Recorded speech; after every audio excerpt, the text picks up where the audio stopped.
Baba ngiyafuna ukuzwa.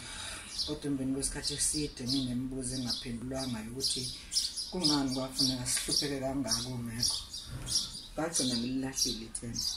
Ngimukela ukuthi kushuthi mina nomndeni wami sadalela ukuhlupheka nokuncika kwabanye abantu ukuze siphumelele. Ukwamukela kwami kweza nenzondo enkulu yakho kangangokuthi anginawo umuzwa wokuxolela njengamanje. Yize ngifisa Umkhize uhlele esigqikini asilandelwe uyena uzenzele elawini labo yena wabe sehlala nje phansi khona lapha eceleni kayise. Ulokhu ecosha amatshe ejikijela phambidlana kwakhe. Sebevukile echibeni nango kakhuzwayo lokho ephuma abuya ngene kanti sekuyashunqa vele kuyizinkumba zokuthi usebasile naseziko.